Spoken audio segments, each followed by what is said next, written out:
Mesdames, Mesdemoiselles et Messieurs, bonjour. Bienvenue à ce nouveau numéro de débat pour la nation. Très heureux de vous savoir très nombreux devant vos postes téléviseurs en train de suivre aussi pas de réclamer cette émission. C'est devenu une obligation, les téléspectateurs, au point même que un avocat m'a menacé le vendredi passé, les téléspectateurs. Il m'a menacé d'avoir rediffusé l'émission. Les téléspectateurs, nous sommes des humains. Il nous arrive d'avoir des problèmes de santé et que quand on ne présente pas l'émission, ce n'est pas par notre propre volonté. Maître Armand, votre message a été menaçant pour dire que vous rediffusez l'émission pendant que vous avez le temps de recevoir n'importe qui dans vos plateaux, des musiques et des émissions creux. Une émission que j'attends. Il nous dit qu'il n'a pas l'habitude de suivre la télé, encore moins les chaînes TNT. Ça, c'est son message, je résume. Maître Armand, le nom m'a échappé. Il dit qu'il ne suit pas les chaînes TNT, il suit Canal, selon lui, et il ne suit pas les émissions à la congolaise.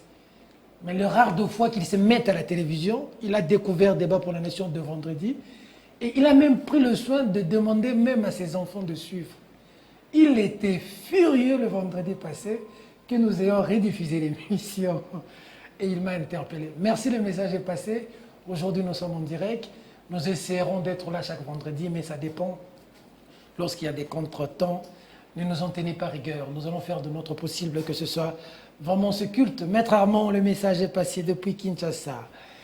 La pistontrophobie, fidèles téléspectateurs, est la peur de faire confiance aux gens en raison des expériences négatives.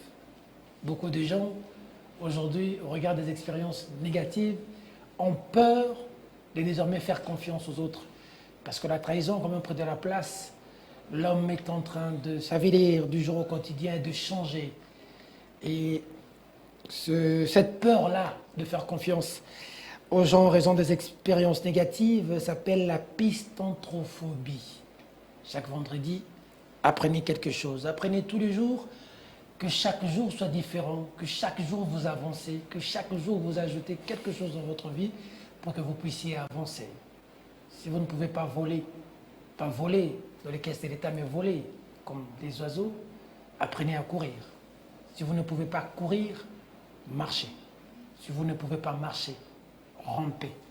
Mais le plus important, c'est d'avancer. Ne restez pas statique. Même ce qui semble être immobile, le corps inerte que vous voyez, une semaine, 2 semaines après, ce sera en décomposition. Il y a des mouvements qui se font sans que vous puissiez voir. Change ta position, il changera ta situation. Nous allons parler des jeunes aujourd'hui, fidèles téléspectateurs.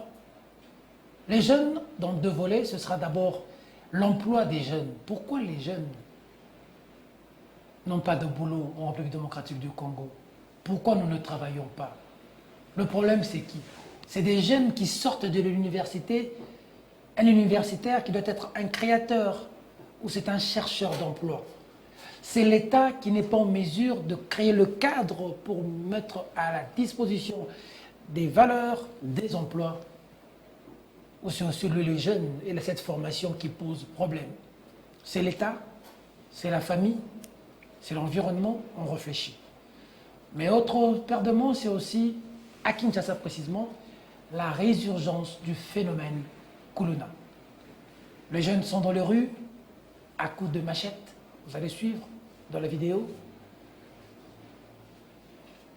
L'OSVT, les sports n'ont plus de place, il n'y a plus de compétition pour encadrer, le scoutisme n'existe plus, tout ça. On réfléchit. Dans cet agora, on veut réfléchir, pondre de réflexion pour la nation. J'espère que Maître Armand va être content aujourd'hui.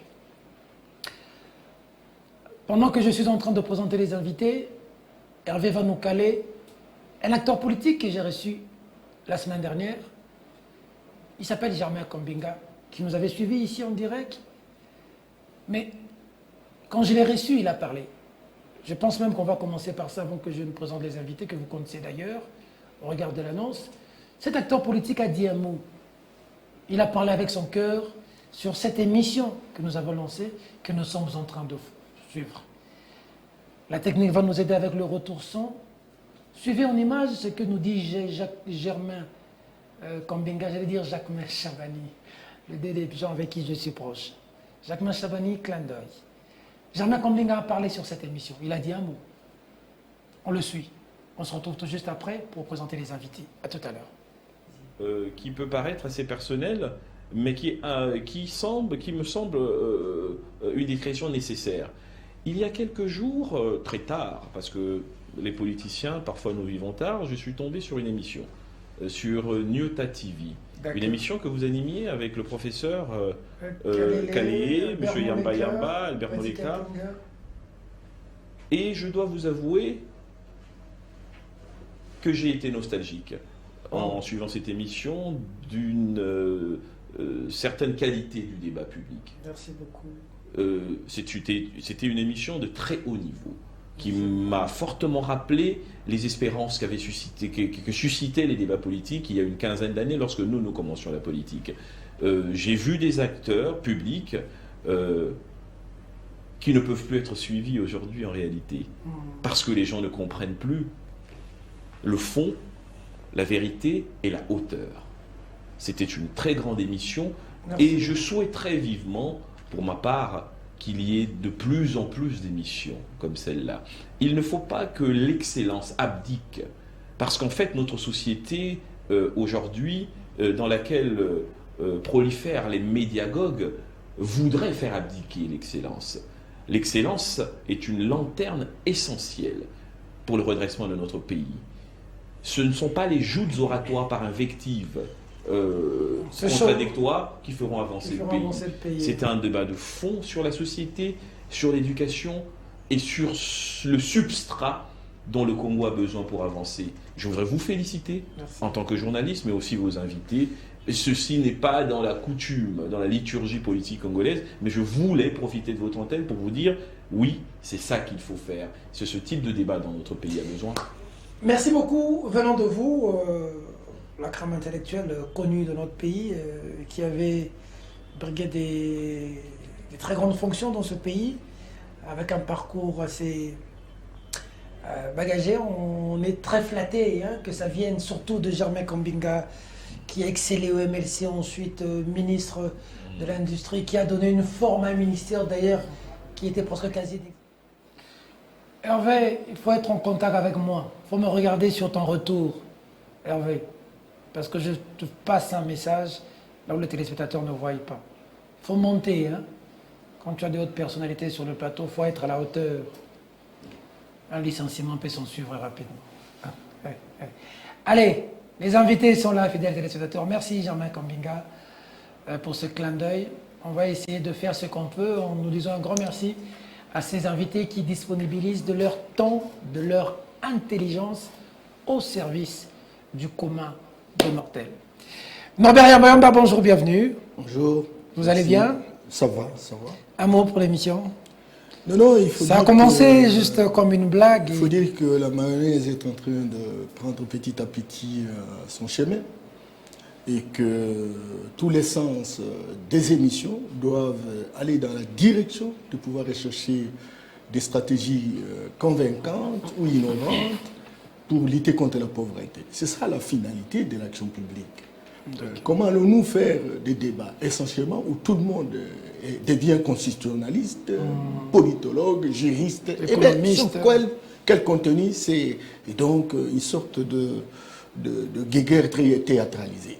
Et quand j'écoute Germain Kombinga, la même chose, on a toujours entendu les différentes réactions ici, je me dis, ok, on ne s'est pas trompé d'adresse, le casting que vous faites, c'est un casting responsable, digne de considération, et il faut continuer sur cette lancée-là, de manière à inoculer cet esprit, même dans les chefs de vos collègues, pour que maintenant ou jamais, nous puissions engager des débats qui permettent de visualiser les vrais problèmes et les pistes correspondantes pour faire avancer notre société. Merci beaucoup. Deuxième invité, l'aumônier de prison, Albert Muleka Nzoko. Bonjour, bienvenue. Comment vous allez? Très bien, merci. Vous y avez cru, vous avez beaucoup cru en moi, Albert Muleka, pendant, ça fait une quinzaine d'années passées, en 2012, 13, quand j'ai un peu chuté, j'ai passé des moments difficiles dans les médias et puis j'ai un peu trébuché. Vous m'avez dit que j'avais un don, un talent que je ne devais pas fléchir. Vous avez même lancé Refuge Restore Future Generation. Et la première émission question publique avec le public, je l'ai faite avec vous. Mais parce que vous avez une grande qualité, c'est que d'abord vous écoutez, vous savez écouter les conseils et les mettre en application. Et moi, lorsque je regarde le niveau où vous êtes arrivé et l'image que vous projetez, je ne peux qu'être fier d'avoir croisé votre chemin et de voir comment vous évoluez et vous irez encore plus haut. Je salue et je remercie l'honorable Germain Kambinga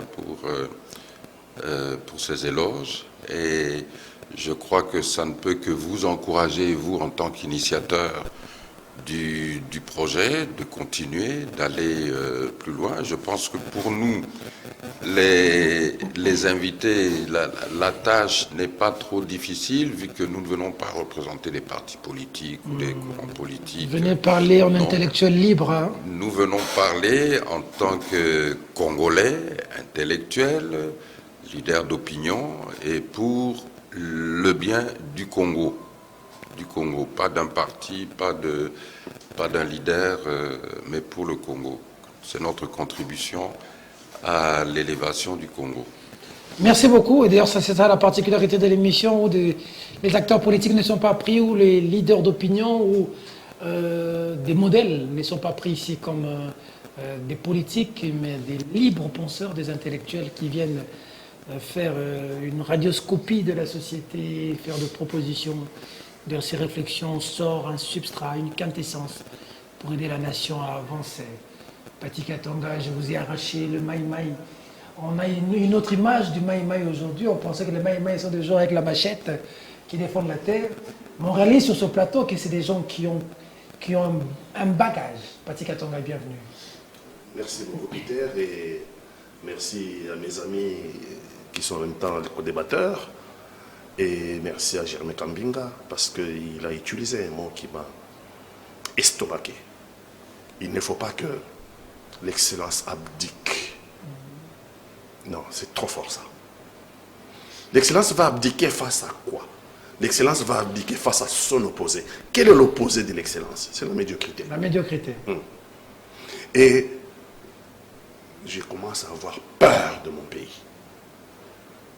Je commence à avoir peur de mon pays, que ce soit plutôt la médiocrité qui l'emporte sur l'excellence. Parce que l'excellence, elle se construit. L'excellence, ça prend du temps. L'excellence, ça réfléchit. L'excellence n'est pas une génération spontanée. Or, la médiocrité, on peut décider, là, à la minute même, de devenir médiocre. On peut devenir, à la minute même, devenir médiocre. Or, pour construire l'excellence, on a besoin du temps. La médiocrité n'a pas besoin de temps. La médiocrité est instantanée. Donc les médiocres ne deviendront jamais excellents. C'est peut-être le contraire qui pourrait se produire. C'est-à-dire les excellents devenir des médiocres. Peuvent devenir des médiocres. Un médiocre ne deviendra jamais excellent. Parce que l'excellence, ça se construit et il faut... Nous assistons aussi à l'imbécilisation collective, hein, à travers les médias, à travers la musique, à travers... Tout à fait. Mais surtout... l'importation de la culture étrangère qui est venue saper notre culture, qui est venue nous dominer. Faute de moyens, nous ne pouvons pas véhiculer notre culture à travers même notre propre pays. Et ce sont d'autres cultures qui prennent les dessus. Lorsque vous ouvrez la télévision, à l'époque c'était la nuit, mais aujourd'hui même en plein jour, vous ouvrez la télévision, les femmes sont nues. Et donc on s'est dit, c'est pas notre culture ça. D'accord. En journalisme, nous avons appris le microéthique, le macroéthique et l'éthique universelle. Il y a certaines choses qui sont bonnes dans un coin, mais mauvaises dans l'autre. Vice-versa. Mais il y a des choses qui sont universellement bonnes ou mauvaises. Nous débattrons de ça un jour ici. Si je peux juste abonder dans le sens de Paty. C'est-à-dire que, bon, l'excellence, c'est comme la sagesse. Il faut la rechercher. C'est quelque chose qu'on doit rechercher. Je vous donne un exemple. Nous avons Norbert Yamba ici présent. Lorsque j'ai pris Norbert dans le cabinet de feu Étienne Tshisekedi, c'était bien avant le retour d'Étienne Tshisekedi au pays. Je pense que c'était fin 2009, début 2010. C'était pourquoi? Parce que j'avais été impressionné par son intelligence, par sa connaissance et aussi par son amour du Congo. C'est-à-dire que dans sa tête, c'est le Congo, les solutions à trouver pour le Congo. Et lorsque moi je trouve quelqu'un que j'estime plus intelligent que moi, je cherche toujours à être accompagné de personnes que je considère plus intelligentes que moi-même. C'est ma manière de rechercher, de cultiver l'excellence. Sinon, nous tombons dans ce que nous voyons maintenant dans la société congolaise, des gens qui parlent de tout. Des gnossologues, hein, des gnossologues. Qui maîtrisent tout au même moment. C'est un phénomène qu'on appelle en français l'ultra-crépidarianisme. L'ultra-crépidarianisme. Il faut retenir l'ultra-crépidarianisme. Il y a trop d'ultra-crépidarianistes dans la société congolaise actuellement et sur tous les plateaux. Terrible, hein? Recherchons l'excellence. C'est le plus important. Fidèles téléspectateurs, vous nous avez imposé un sujet. Je remercie les jeunes de l'Institut supérieur de statistique ISES Kinshasa, les étudiants très très branchés, ça me va droit au cœur, les étudiants de l'université de Kinshasa. Merci beaucoup pour cette attention. Alors, cette question sur la jeunesse, sur le travail, sur l'emploi, mais avant d'aborder cette question, cette actualité qui concerne la jeunesse aussi, le sujet nous a aussi été imposé. La jeunesse, la délinquance juvénile, le banditisme urbain, le phénomène Kuluna.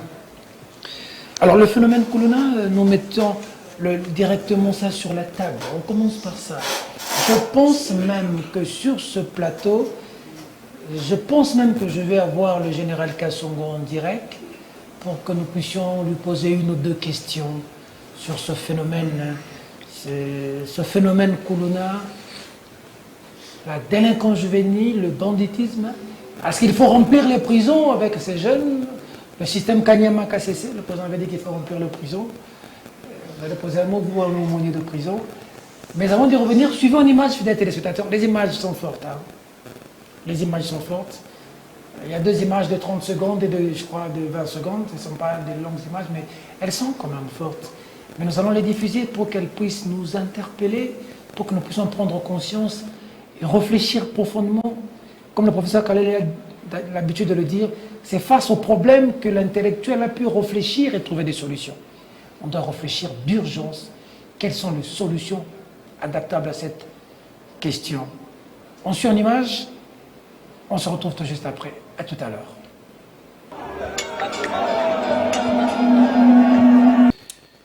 Pendant que le jeune Rwandais est en train de lire, travailler, étudier maintenant dans de bonnes écoles, le jeune Ougandais est en train de défendre dans les universités importantes, prestigieuses, le jeune Burundais est en train de lire, de travailler, d'étudier, d'être concentré. Le jeune Angolais, le jeune Brazzavillois, le jeune Congolais est en train de se taper à la machette comme ça.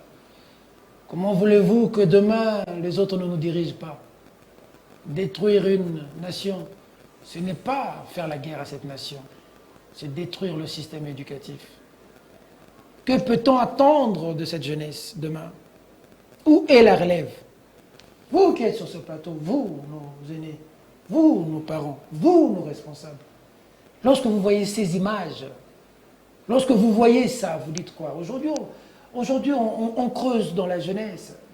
On parle politique à longueur de journée, au courant de la semaine, on parle politique tous les jours. Tout le monde est devenu politicien. Parlons pays, parlons société, parlons avenir de demain. Parlons jeunesse. Ceux qui sont censés devenir ministres, députés, présidents demain. Regardez ces images. Elles sont fortes et interpellatrices. Albert Moleka. Réaction. Tout d'abord, lorsque je regarde, je vois ces images, au-delà du choc en tant qu'être humain, c'est bien sûr le constat de notre échec. Le constat, quand je dis de notre échec, c'est de l'échec de notre génération dans la formation de cette jeunesse, dans la préparation de cette jeunesse afin qu'elle puisse effectivement être capable de porter sur ses épaules dans les générations à venir, dans les années à venir, qu'elle puisse porter le fardeau de ce pays. Et donc nous devons réagir très rapidement et très vigoureusement. Certains diront coffrez-les, mettez-les en prison. Et là, je répète encore une fois, je prends cette opportunité pour répéter que nos prisons sont déjà surpeuplées. Makala est la prison la plus surpeuplée au monde. On ne peut pas compter sur l'incarcération comme seule solution ou solution préférable. Non. Nous avons le devoir de répondre à ce phénomène de violence, à ce phénomène d'absence totale de valorisation de la vie humaine, à ce phénomène lié bien sûr au taux de chômage élevé du pays, l'absence d'emploi, à ce phénomène lié aussi à un état spirituel qui est totalement décadent dans notre société. Et donc, nous devons nous redresser en redressant d'abord cette jeunesse à travers des principes, à travers des valeurs affirmées, des valeurs universelles qui doivent être pratiquées. Nous avons déjà eu l'occasion, lors d'un de nos débats passés, d'insister sur la nécessité du civisme.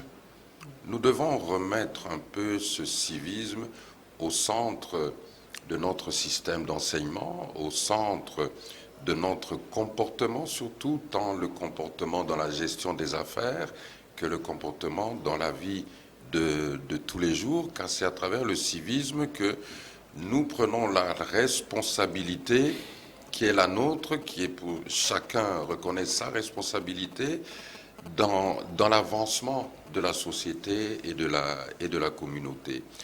Parce que ce que nous voyons aujourd'hui en images, et vous savez, en tant que spécialiste de la communication, vous savez à quel point les images peuvent aussi commencer à banaliser des comportements. Banaliser des comportements. Donc on commence à trouver normal certaines choses. On commence à trouver ça normal. Le phénomène Kuluna ou les dégâts commis par les Kuluna dans différentes communes de Kinshasa et dans le pays deviennent des sujets de conversation tout à fait normaux. Alors que ça ne devrait pas être le cas, ça ne devrait jamais devenir ce cas. Nous ne pouvons pas nous accommoder de cette dérive, de cette descente aux enfers de notre société. L'avenir du Congo, c'est sa jeunesse. Et vous venez de poser le problème très clairement. Est-ce que c'est à cette jeunesse que nous pouvons confier l'avenir du Congo? Mais avons-nous une autre jeunesse? Non. Il faut restaurer cette jeunesse existante et préparer la future jeunesse. C'est pour ça, à tout point de vue, que ce soit à travers les responsabilités étatiques du gouvernement, des différentes institutions, ou les responsabilités, les activités d'ONG, d'associations, de mouvements associatifs, il faut se focaliser sur cette nécessité, cette obligation de redresser cette jeunesse, donner à cette jeunesse des visions, donner à cette jeunesse une raison aussi de vouloir voir un Congo nouveau, un Congo plus beau qu'avant, puisque la jeunesse ne peut reproduire que ce qu'elle voit. Ce qu'elle voit. Si dans un pays vous avez une accumulation de, par exemple, de Koulouna à col blanc, eh bien, vous aurez une accumulation au niveau oui, vous aurez une accumulation de Koulouna dans la rue. Parce qu'on récolte ce qu'on sème. Patika Tonga, réaction de ce que vous avez vu, radioscopie de cette situation. Au-delà de l'émotion, j'ai honte. J'ai honte pour mon pays. Je n'ai pas honte pour nos pères, ceux qui sont allés chercher l'indépendance. Parce que nous sommes leurs fruits. Nous sommes les enfants de Lumumba. Nous sommes les enfants de Kasavubu. Nous sommes les enfants de Mobutu. Nous sommes les enfants d'Etienne Tshisekedi. Ils nous ont éduqués. Ils nous ont laissé un pays prospère. Nous, à notre tour, notre classe politique à nous, est les responsables de ce qui se passe. Nous ne sommes pas dignes de nos pères. Si c'était aujourd'hui qu'on devait se battre pour l'indépendance, je pense que Lumumba serait resté en prison. Personne n'aurait parlé de Lumumba à la table ronde. Mais regardez, aujourd'hui, à notre âge, on peut les appeler aujourd'hui enfants, hein? Regardez ces enfants-là, qui se retrouvent face au pouvoir colonial, qui se retrouvent face à la haute finance internationale. Parce que le Congo, c'est un conglomérat d'intérêts financiers. Regardez-moi ces enfants-là, permettez-moi mes pères. Mais à leur âge, à cette époque-là, c'est l'âge de nos enfants. La trentaine révolue. Oui.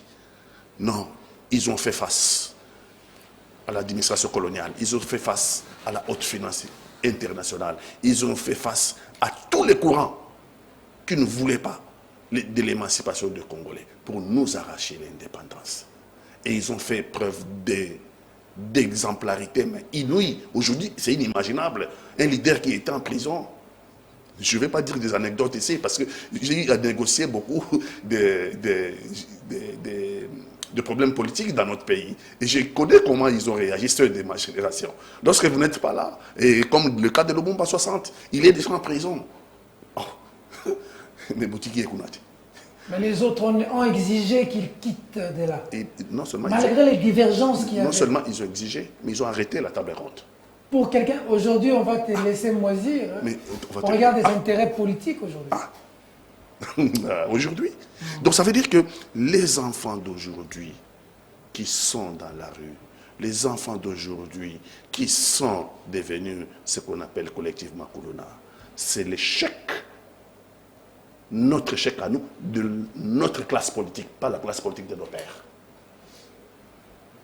Et donc, c'est pour ça que je vous dis, j'ai honte en regardant ces images. On dit ici, la jeunesse c'est l'avenir. Pas seulement du Congo, mais dans le monde entier.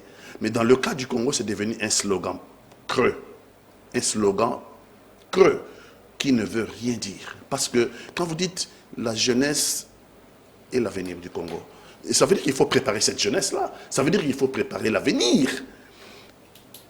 Il faut préparer les générations futures. Nous n'avons rien préparé pour les générations futures. Il y a un phénomène aujourd'hui, et c'est désolant, les plus anciens sont aujourd'hui plus intelligents, alors que la technologie a évolué, alors que les connaissances ont évolué. Alors, si vous prenez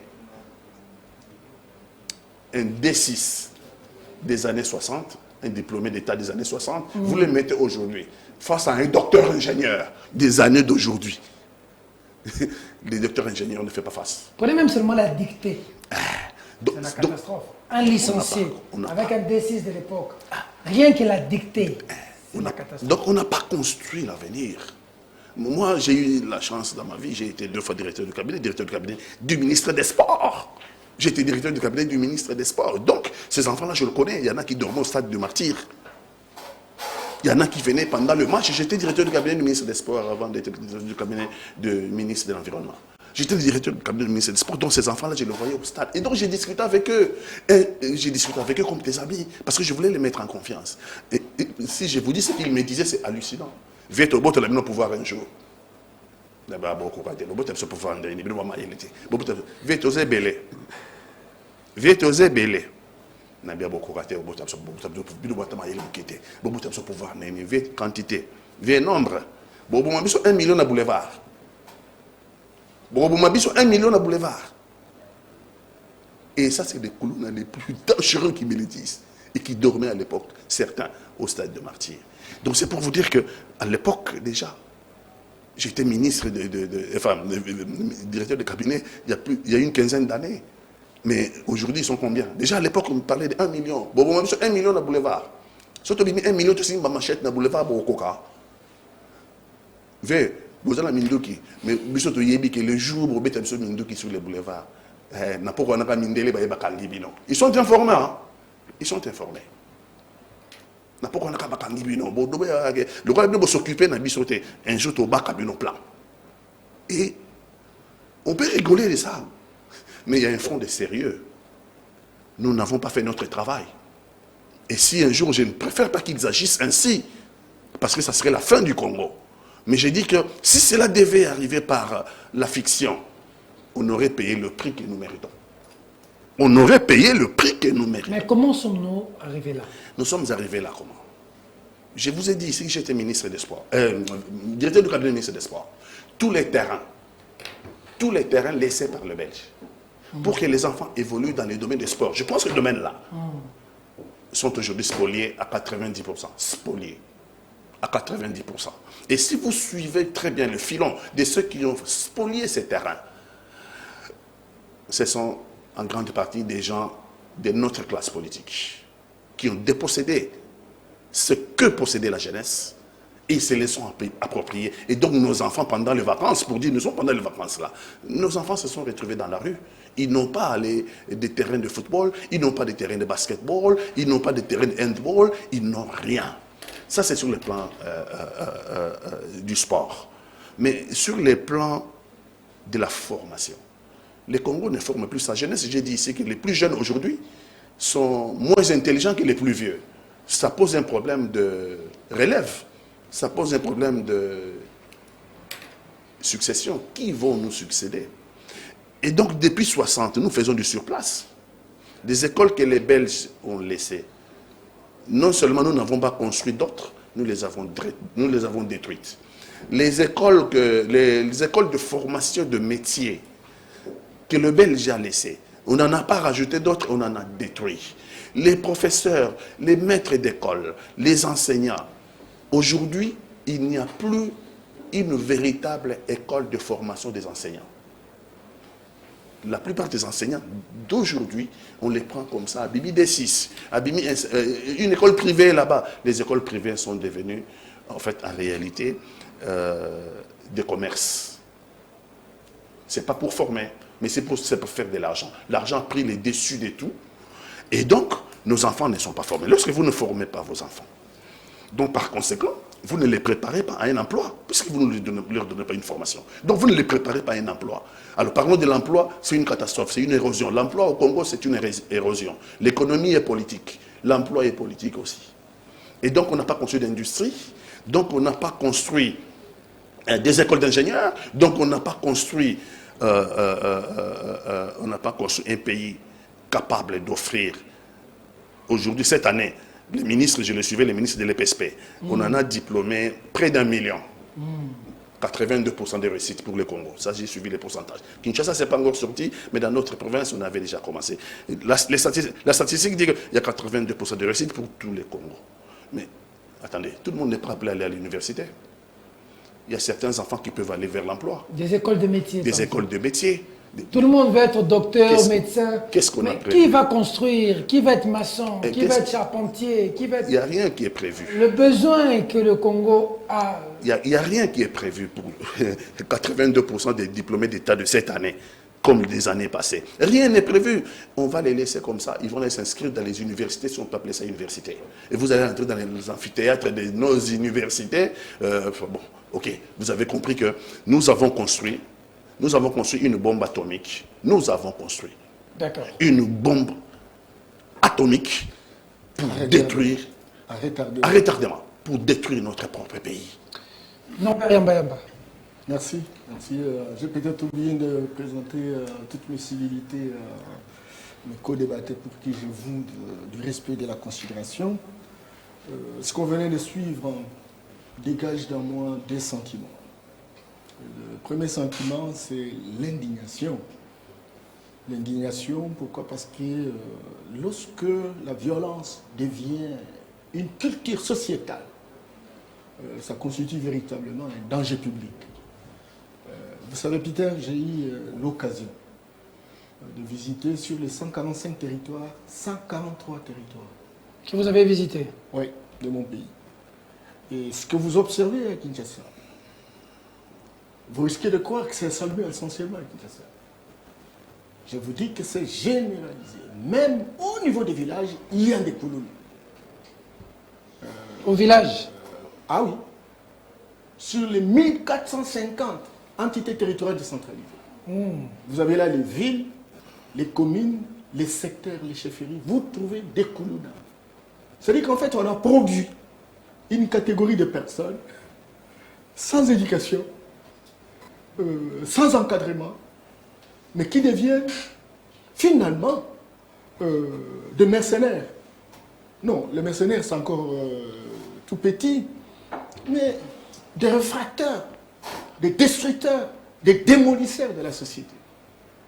Et donc, c'est vraiment une indignation quand je regarde les jeunes gens qui auraient pu véritablement servir la République, sont en train de s'aimer la mort à ciel ouvert dans notre pays.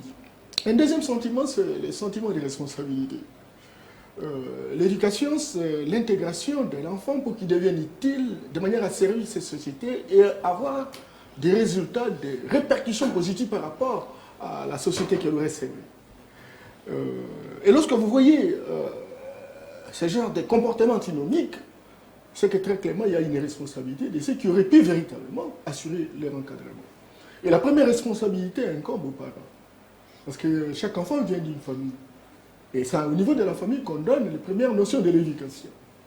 Et lorsque la famille devient un lieu où il n'y a pas de chef, parce qu'en réalité, les parents ne sont pas en mesure de nourrir, de prendre soin des enfants. De prendre soin de leurs enfants. C'est les enfants dehors. Et donc, les enfants qui vont en dehors, ils sont plus chefs de famille que les parents eux-mêmes. Oui. Et donc, les jeunes filles qui doivent se prostituer pour nourrir la famille. Cette situation-là devient un danger public et ça va nous coller à la peau pendant des générations. Deuxième responsabilité, c'est l'État. L'État organise ce que nous appelons des formations. Il y a 3 types de formations pour assurer l'intégration et la socialisation des enfants. Et par rapport à cette formation, il y a la formation formelle, c'est-à-dire l'école, où on apprend depuis l'école maternelle, primaire, secondaire. C'est là qu'il faut féliciter l'initiative mise en pratique par le président de la République de la gratuité de l'enseignement. Bien entendu. Qui va dans cet ordre d'idée de pouvoir encadrer cette jeunesse. Avoir plus d'accès à l'école. Et cette formation formelle est opérationnelle. Maintenant, regardez la formation et les disponibilités d'emploi, il y a une adéquation, il y a divorce. C'est-à-dire que même ceux qui font à l'école deviennent finalement des Koulouna. On les appelle des chômeurs de luxe. Parce qu'ils ne trouvent rien. Parce qu'en réalité, la société n'offre pas, n'est-ce pas, quelque chose qui puisse véritablement utiliser ses enfants. Il y a l'éducation non formelle.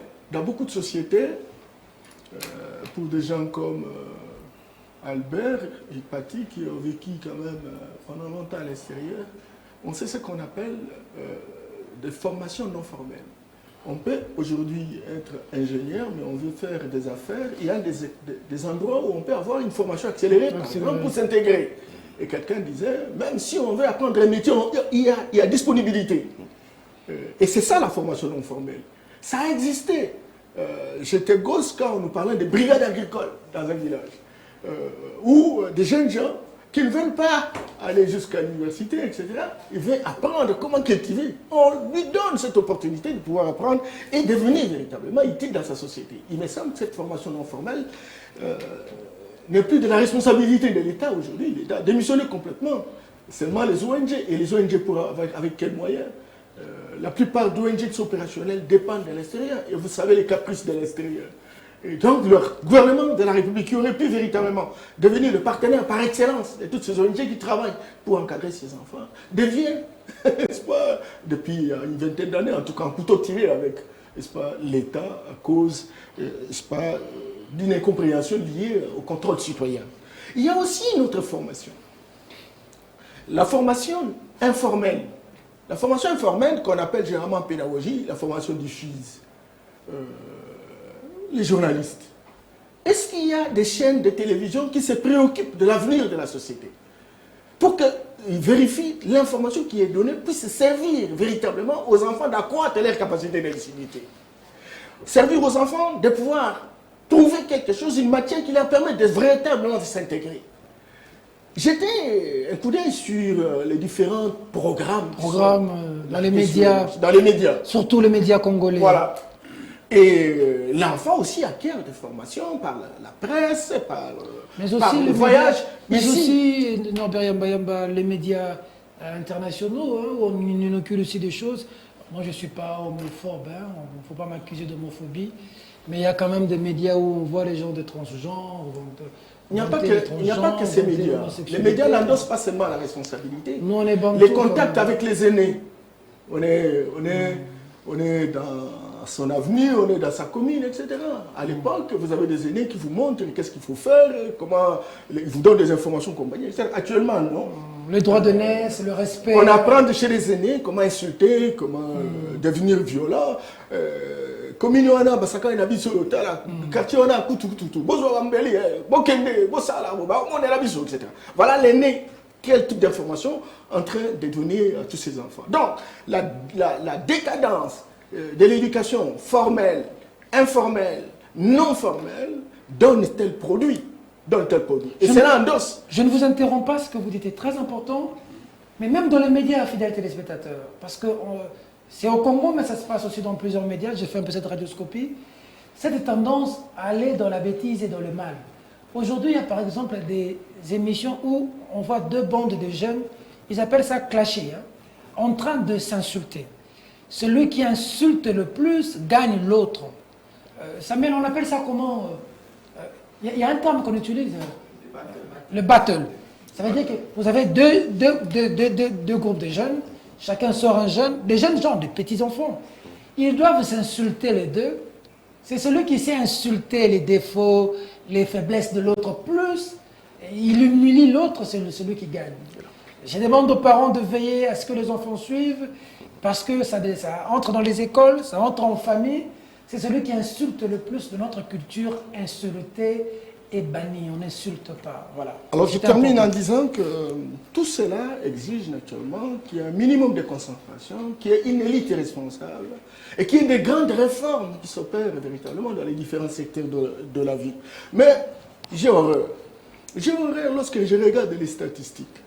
Actuellement, au monde, vous avez des continents civilisation, des États civilisation, pardon, dans l'Afrique. En termes de répartition sur la quotité de la jeunesse, vous avez 30% la moyenne des jeunes. 30% de la population mondiale relève des jeunes. Au monde, en Europe, c'est 42%.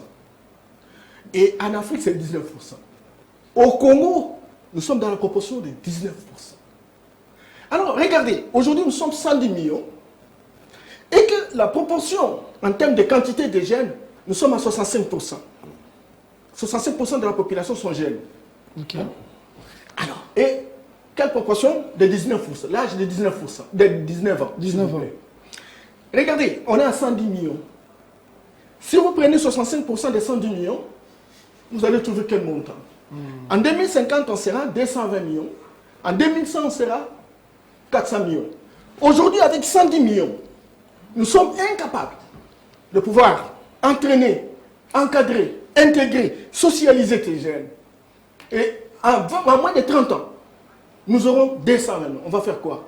Si nous avons la catégorie qui s'appelle des Koulouna, en train de prendre la machette à ciel ouvert pour tuer sans vergogne, sans hésitation, sans gêne. Vous voyez ce que cela représente?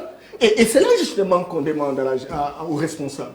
Ceux qui aujourd'hui sont de la jeunesse, ministre de jeunesse, c'est pas un endroit pour faire la routine. Ministre des sports, tous ces ministères-là, ministre de l'éducation, de l'EPSD, le ministre de formation professionnelle, etc. Il faut quitter la routine.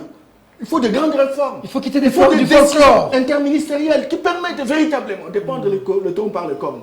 Si on ne fait pas attention à cela, il y aura une armée de chômeurs, enfants Koulouna, qui vont faire ce coup que mon ami Pati le disait tout à l'heure. Et ça sera trop tard. Ça sera trop tard et je plains l'avenir de la société. Heureusement qu'aujourd'hui, le président réussit à donner l'accès aux enfants d'aller à l'école. Avec la gratuité de l'enseignement. Avec la gratuité de l'enseignement. Maintenant, il reste un grand défi. La correspondance entre cet accès et l'utilité sociale. Le plus grand milliardaire de l'Afrique francophone, Paul Fokam, les Camerounais, il dit il faut décloisonner l'enseignement et les entreprises. On a besoin. Quand on finit, on est capable de trouver son job et être utile. C'est l'objectif. Quand on forme des chômeurs de luxe, quand on forme, simplement parce que telle ou telle personne parle français, alors là, ça devient un danger public. Ok. Maintenant, là, vous avez posé le problème, justement. Le problème est posé. Avant de poser la question sur des solutions, parce qu'il y a Kanyama KCC qui est une solution aujourd'hui pour l'État. Hier, avec Kanyama, c'était l'opération Likofi, où il fallait carrément fusiller tous ces jeunes. Bon, aujourd'hui, avec Kanyama KCC, on dit que d'autres rentrent. Mais c'est aussi pas les parents avec la planification familiale où on fait des enfants. Donner vie, c'est pas être responsable du besoin essentiel de l'enfant. Quand on fait des enfants et on dit que Maman Olive, Fachi, Abongsambo, vous aussi, je vous reprends un peu la casquette politique, vous faites croire à l'opinion que quand un président va venir par un bateau magique, il va changer la vie de tout le monde. Alors les gens pondent des enfants comme ils veulent et ils veulent que l'État prenne en charge. Est-ce qu'il n'y a pas aussi cette éducation de planification familiale qui est à la base où on n'a pas suffisamment de moyens, mais on a plusieurs enfants, du coup certains se retrouvent dans la rue. Au-delà de ça, ce que Norbert Yamba dit aussi, l'État qui ne sait pas vraiment prendre en charge l'enseignant, le fonctionnaire, qui lui aussi ne sait pas prendre en charge les enfants commencent à nourrir le parent, et du coup les enfants ont des oreilles plus longues que la tête, et nous assistons comme ça aux enfants qui se rebellent d'abord dans leur foyer, et ils emmènent cette éducation dans la rue, et c'est la catastrophe, Albert Moleka. Je pense que Norbert a donné très bien dans le point de départ de toute solution. Il a parlé du besoin de réforme. Une réforme générale, tant au niveau des pouvoirs publics, tant au niveau du fonctionnement de certains départements, tels que les départements qui s'occupent de l'emploi, qui s'occupent de l'enseignement, qui s'occupent de la formation scientifique, la formation professionnelle, au niveau aussi des familles qui ne peuvent pas fuir leurs responsabilités. Il y a seulement un domaine dans lequel qui n'a peut-être pas touché. Moi, je dirais, c'est le comportement et l'image que projette la personnalité publique. Okay. Entre autres, l'homme politique. Vous remarquerez une chose, c'est que dans notre société, nous avons aussi vécu, et nous sommes en train de vivre, toujours une dérive de la tolérance vers l'intolérance. C'est-à-dire que même le débat public devient de plus en plus violent. Au point que même lorsque nous nous retrouvons des fois sur un plateau, tu te grattes un peu la tête à savoir mais qu'est-ce que je peux vraiment dire, qu'est-ce que je ne peux pas dire, parce que si je dis ceci, je risque d'être l'objet d'une répression.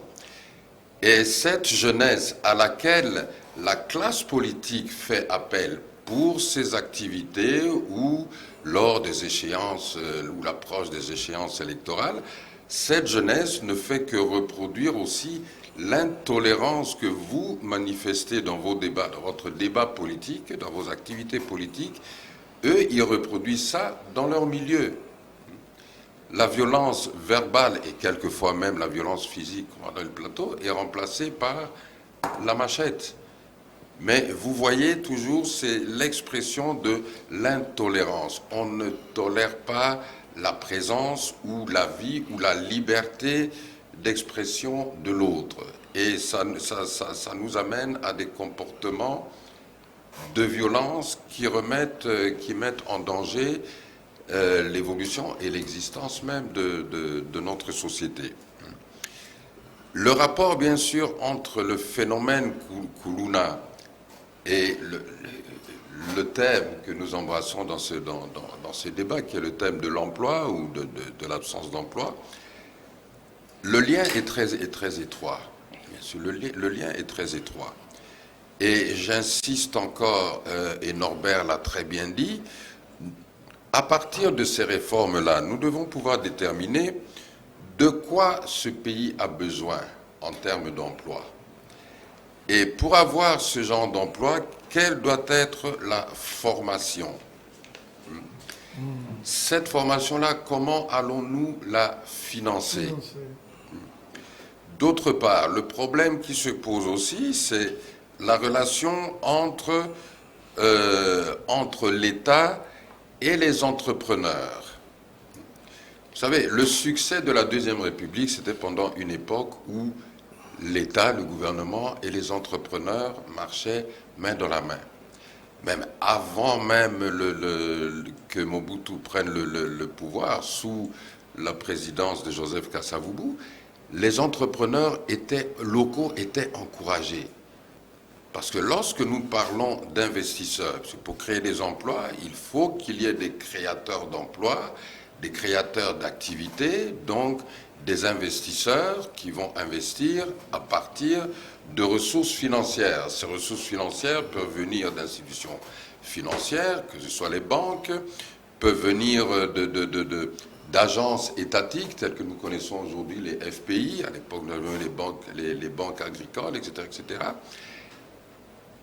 Mais une chose qu'on oublie très souvent, c'est que le climat des affaires doit d'abord venir d'un climat d'affaires, doit d'abord provenir d'un climat d'affaires interne. C'est-à-dire que vos propres entrepreneurs, les investisseurs locaux doivent avoir confiance dans leur pays, doivent avoir confiance dans la gouvernance de leur pays et doivent aussi être soutenus par leur propre gouvernement. Au moment où, par exemple, à l'époque de Joseph Kasavubu, je me souviens, j'étais en Europe, j'étais très très très jeune, mais chaque fois j'écrivais à mon père, puisqu'à l'époque on correspondait simplement par lettre, pour savoir quel était le montant du quota qu'il avait pu obtenir ce mois-là. Parce que les entrepreneurs, les commerçants recevaient à travers les banques, mais de la part de leur gouvernement, des quotas financiers pour leur permettre d'importer, pour leur permettre d'acheter des marchandises. Et bien sûr, ces quotas, ils les remboursaient, ils les repayaient. Quelqu'un pourrait dire aujourd'hui, ah oui, mais ils auraient pu partir avec l'argent ou détourner l'argent. Non, ce qu'on a vu, c'est qu'on a eu une flopée et une émergence d'une classe moyenne et même d'une classe de dirigeants, de capitaines d'industrie, de dirigeants d'entreprise et des grands hommes d'affaires, parce qu'ils étaient soutenus, accompagnés par leur gouvernement et par leur État. Aujourd'hui, si nous regardons au niveau des ressources financières, puisque à l'époque, le Congo avait aussi des banques.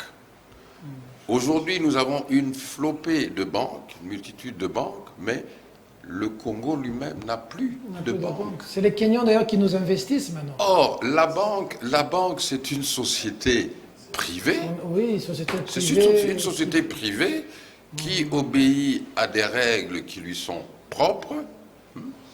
Et pour qu'une banque vous soutienne, soit par un crédit ou vous accompagne dans la création d'activités qui doit aboutir à la création d'emplois, en ce qui concerne les Congolais, vous devez absolument avoir le soutien de votre gouvernement.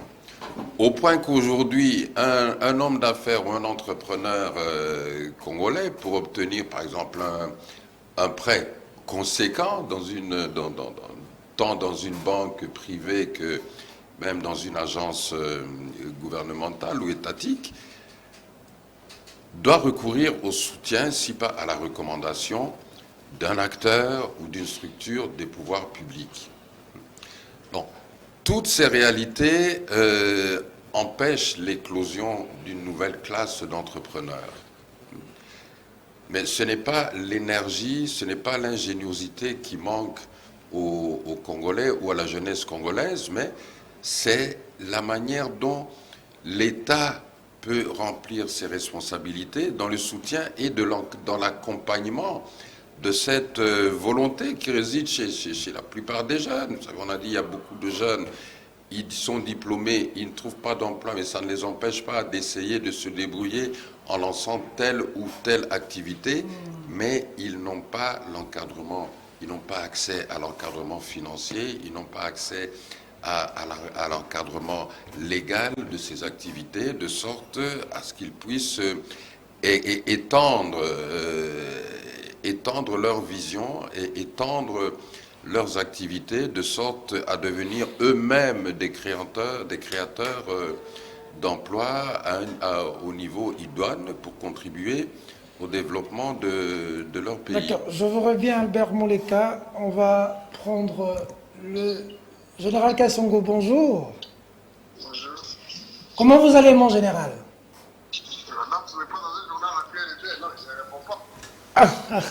Je vous ai fait un message inbox, vous n'avez pas vu? Essayez de jeter un coup d'œil sur le message inbox. Très bien, très bien. Comme ça, on va vous reprendre pour le phénomène Colonna. D'accord, d'accord. Imprégnez-vous du sujet. Merci, mon général. D'accord, le général Kassongo, je lui ai fait un message inbox pour lui dire qu'on le prend. Visiblement, il n'a pas encore vu. Il va voir. Et après, il va nous revenir pour que nous puissions prendre par rapport à l'apport de la police sur cette question. Mais je mets directement le pied dans le plat par rapport aux pistes de solutions.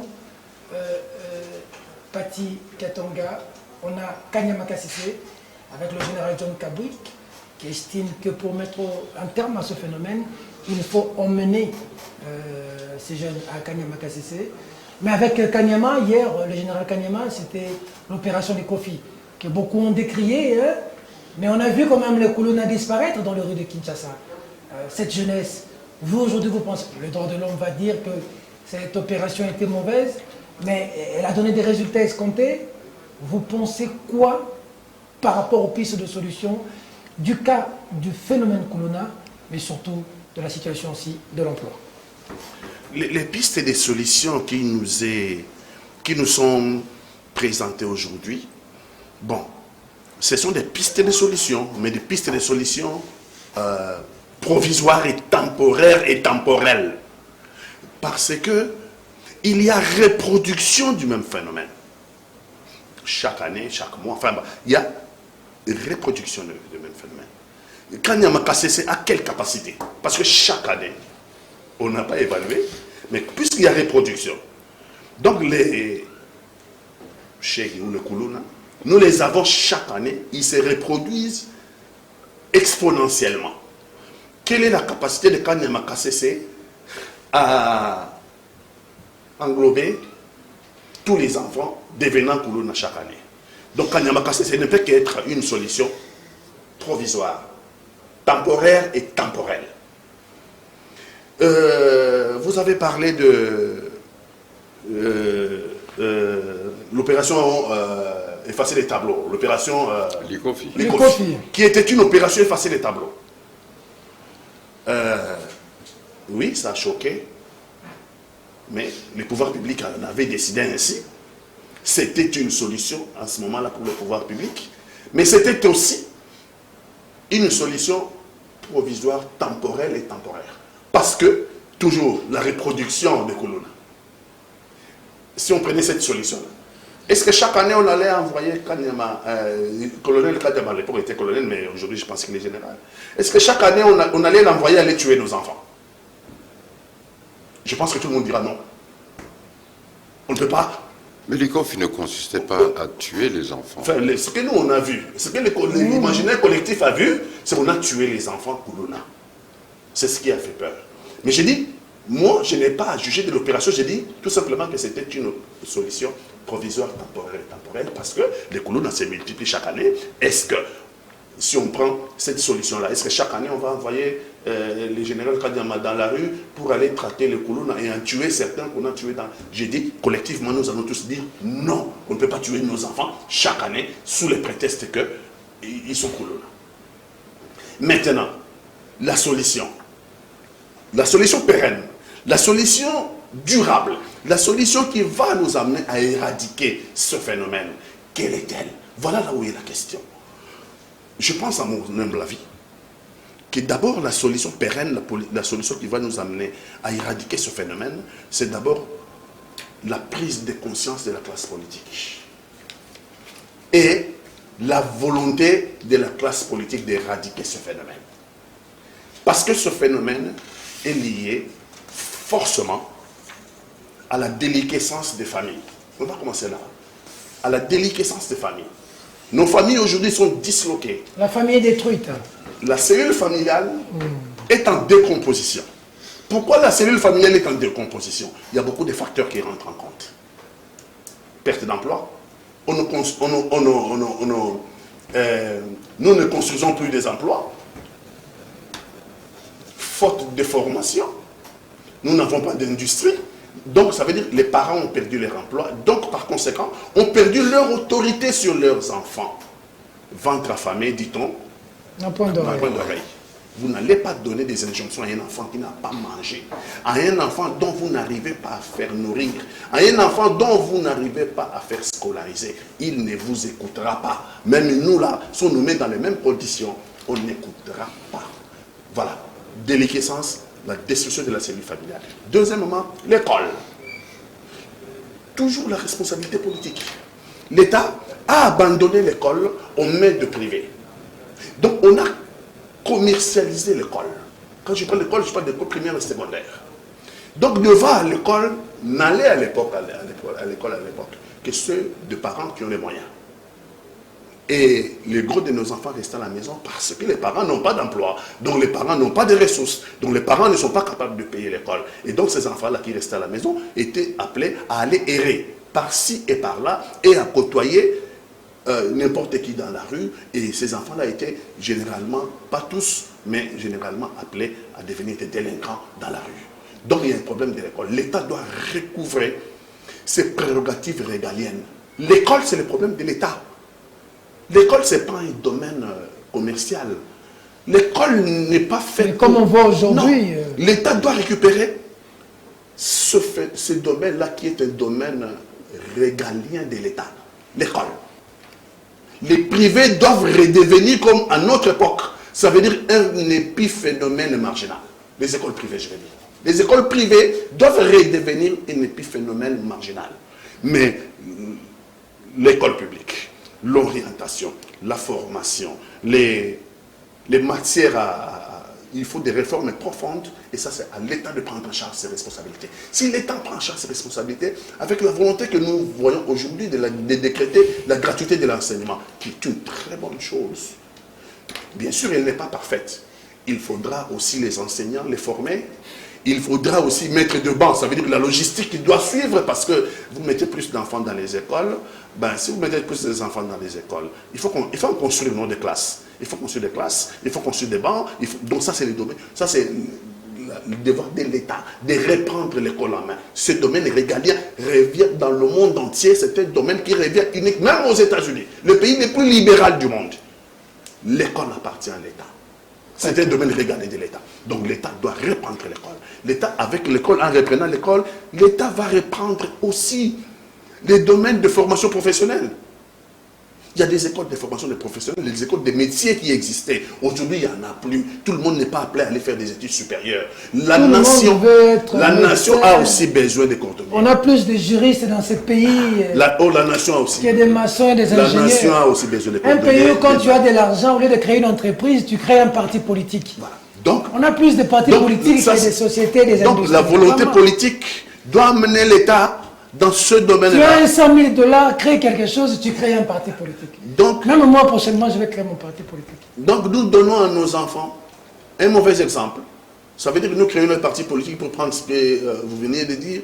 Mais c'est pour se faire de l'argent. Pourquoi on ne demanderait pas aux enfants d'aller à l'école si eux aussi veulent aller chercher l'argent? Parce que l'exemple que nous donnons, c'est l'argent vaut tout. L'argent, c'est au-dessus de tout. Nous n'avons plus de valeur morale.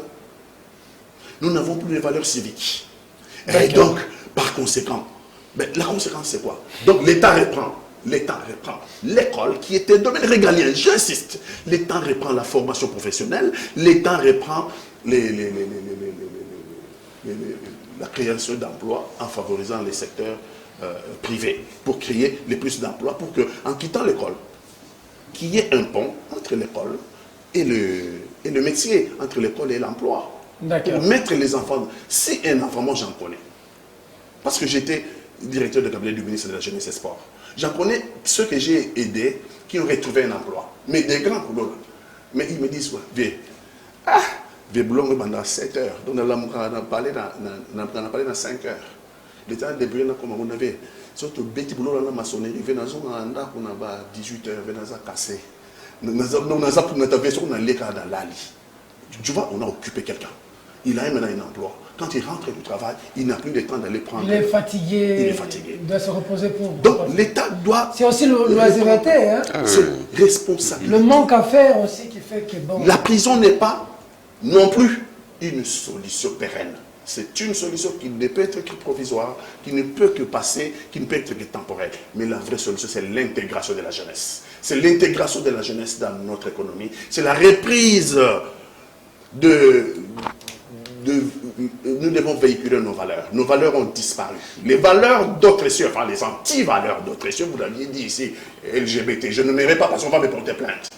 Ils sont forts, hein, c'est ça qu'on montre à la télévision à la longueur de la journée pour nos enfants. Nos enfants achètent les téléphones avec des films pornographiques, déjà intégrés à la fabrication. Et vous comprenez, vous fabriquez quoi? Et lorsqu'à la maison, il n'y a même pas mangé. Lorsqu'à la maison, il n'y a même pas les parents qui travaillent. Mais il y a des filles qui reviennent avec des sachets à 15 ans, qui reviennent avec des sachets et ça permet aux parents de... Il y a un dossier sur la prostitution, sur le proxénétisme, bon, les professionnels des sexes. Donc je vais me résumer pour laisser les amis de parler aussi. Le problème est un problème de volonté politique. Le problème est un problème que l'État reprenne ses prérogatives régaliennes. L'État doit mettre le moyen pour préparer sa jeunesse parce que le Congo de demain, ça sera la jeunesse. Mais si nous laissons la jeunesse dépérir, les Congos de demain, Bakoulou n'a pas reprendre mort. Je vous accueille, professeur Kalele. Bienvenue, bonjour. Merci. Merci de l'honneur que vous nous faites sur ce plateau. Professeur, nous sommes en train de parler de la jeunesse, du manque d'emploi, mais aussi de la résurgence de phénomènes colonna. Cette radioscopie, pour savoir ce phénomène est dû à quoi et que peut-on faire aujourd'hui pour éradiquer? On a projeté les images ici qui ont fait froid aux deux invités où on voit des jeunes avec des machettes en train de s'entre-déchirer. Professeur, vous êtes même sociologue, professeur de sociologie et d'autres formations. Dites-nous en plus cette question de société. Comment éradiquer ce phénomène? Bien, merci. Je fais confiance aux co-débatteurs habituels. Je crois que ce qu'ils ont dit, tels que je les connais, c'est des choses sensées et vraies. Ce que j'ai entendu en dernière minute vaut la peine d'être exploité en termes de recherche de solutions. Je peux me permettre d'ajouter certains éléments, peut-être qu'ils ont déjà évoqués. S'ils les ont déjà évoqués, tant mieux. La répétition est la mère de la science. Évoqués, ça sera un enrichissement. Okay. L'enrichissement, c'est lequel? On parle du chômage, de la recrudescence du chômage. On semble officiellement s'en plaindre. Je dis simplement que soyons conséquents. Parce que le chômage dans les pays du tiers-monde, c'est des réalités sociales voulues et entretenues. Ceux qui lisent encore un peu, je sais qu'il y a beaucoup de Congolais qui ne lisent plus, doivent consulter leurs archives de la décennie 85. Il y a eu des remous sociaux pratiquement dans tout le tiers-monde, la décennie 80-85. Il y a eu des remous sociaux au Maroc, Madagascar, Zambie, et même ici au Congo, on a craint en 84 de voir tous les Blancs partir parce que on craignait la chute, la fermeture de toutes les entreprises.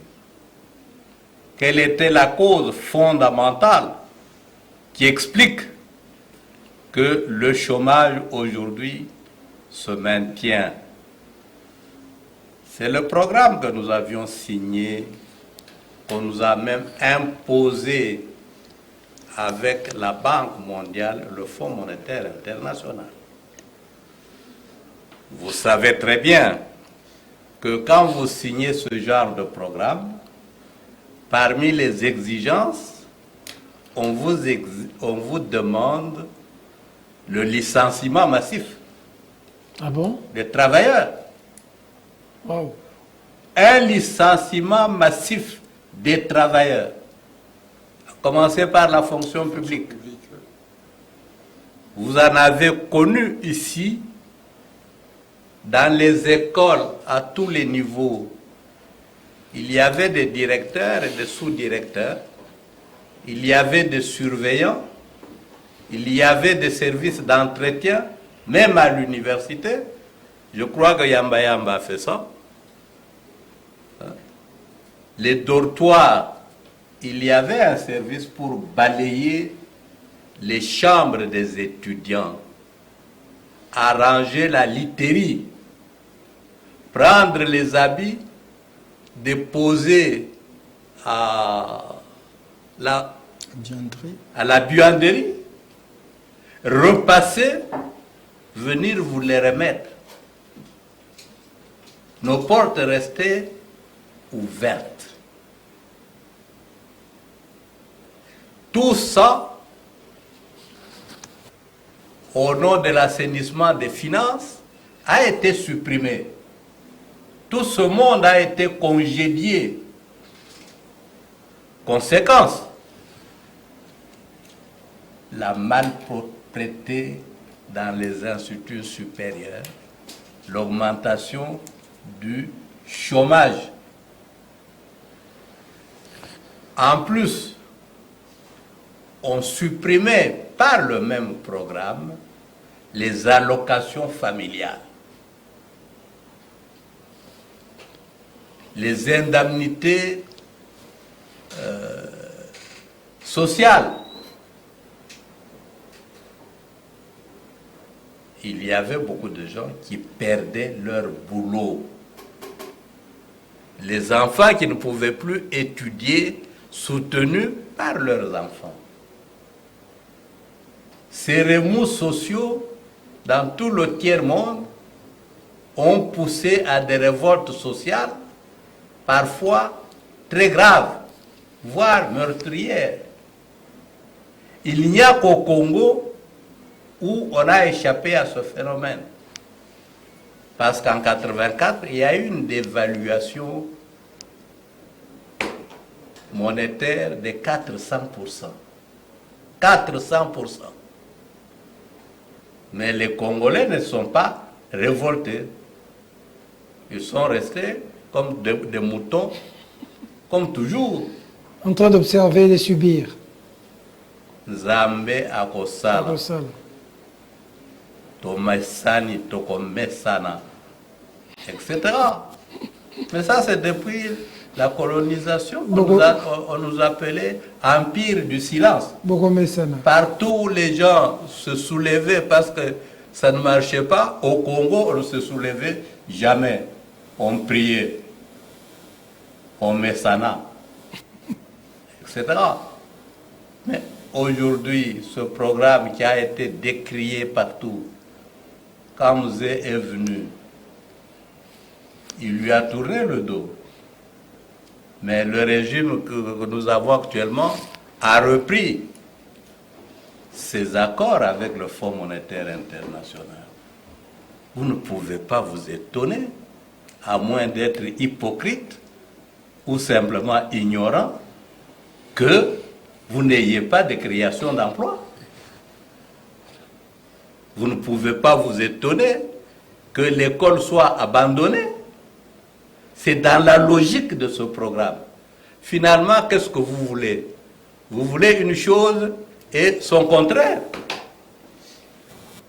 Qu'il y ait plein emploi, tout en signant des programmes qui exigent qu'on diminue les emplois. Donc, quand nous réfléchissons, malheureusement, c'est la faute des sociologues de faire des analyses globales. Les phénomènes sociaux sont totaux. Ce que nous vivons dans le domaine de perte d'emploi, de manque de création d'emplois, etc., est lié à d'autres phénomènes sociaux. C'est interconnecté. Généralement aussi, lorsque nous parlons de l'emploi des investissements, on a nettement l'impression que c'est aux étrangers de nous créer des emplois. Les Belges vont investir, les Américains vont investir, les Britanniques vont investir. C'est laissé comme un domaine des étrangers. Amélioration, comment est-ce que vous appelez, du climat des affaires. Le doing business. Ah oui, mais c'est-à-dire, comment permettre à ces messieurs-là de se faire le plus d'argent? Et généralement, c'est par quoi? La suppression d'un certain nombre d'impôts et de taxes. La pression fiscale, hein, la réduction. Oui, mais messieurs, ça nous préjudicie. Même quand on dit il y a vol, oui, il y a vol, beaucoup de vols au Congo comme dans beaucoup de pays africains. Vous suivez ce qui se passe en Guinée, au Mali et tout ça. Les anciens ministres qu'on envoie en prison pour avoir détourné de l'argent de l'État pendant qu'ils étaient en service. Il y a vol. Mais on n'a pas le courage de nous dire combien les étrangers qui sont chez nous volent là où ils travaillent. C'est vol des nationaux, pas vol des étrangers. Nos analyses doivent être complètes. Nous avons fait une émission, je ne crois pas, ce n'est pas chez vous ici, sur d'autres chaînes. Le scandale qu'il y a eu en Guinée-Bissau et au Mozambique. Le président du Mozambique prend la tête de l'OUA. Quelques jours après, il reçoit un coup de fil de Chirac. Monsieur, vous devez verser de l'argent que vous devez à la France. Ça fait déjà, vous avez déjà un retard de 10 mois. Dépêchez-vous. Ce monsieur s'adresse à un autre président qui lui dit « Moi, je n'ai pas le pouvoir de me faire entendre par Chirac. je vous conseille de contacter Mandela. Il contacte Mandela. Dit Chirac me demande de verser le 10% du budget national à la France. Mandela est scandalisé. Il lui dit oui, mais c'est le contrat qui avait été signé. Chaque ex-colonie française doit, pour espérer rester au pouvoir, verser un dixième de son salaire, de son budget à la France. Mais tout ça, nous ne comptabilisons pas. Votre argent doit être déposé dans les banques françaises, être contrôlé là-bas. Et pour investir, vous savez aussi que dans vos histoires de climat des affaires, là, on vous demande d'alléger les taxes et les impôts. Dans le contrat avec le Fonds monétaire international et la Banque mondiale, lisez l'exigence numéro 7. C'est diminution, sinon annulation des impôts et des taxes. Ça fait votre banque à gagner. Ça pose aussi le problème que les hommes d'affaires congolais ou les hommes d'affaires nationaux, s'il y en a, quand ils doivent créer des emplois, ils se trouvent en situation de faiblesse par rapport à leurs homologues étrangers qui sont exemptés d'impôts et de taxes. Et par voie de conséquence, qui peuvent réaliser beaucoup de bénéfices. Vous avez vu l'ami de... C'est Pati ou quoi? Ton ami là. Comment s'appelle le Libanais ici Jamal. Jamal. C'est pour rire, ce n'est pas ton ami. Mais je dis que vous voyez simplement comment nous arrivons par certains accords à favoriser les étrangers au détriment de nous-mêmes, les nationaux. Donc, je suis d'accord qu'il y a chômage, que le chômage ira augmentant aussi longtemps que nous n'aurons pas revu certains de nos accords dits de coopération avec nos anciens colonisateurs. D'accord. Norbert Yamba, là on atterrit maintenant sur de solutions concrètes. Là on atterrit sur de pistes de solutions sur cette question. On fait quoi? Le Koulouna est là, on fait quoi? Le Congolais qui nous regarde retiennent quoi? Les jeunes n'ont pas d'emploi, on fait quoi? Merci.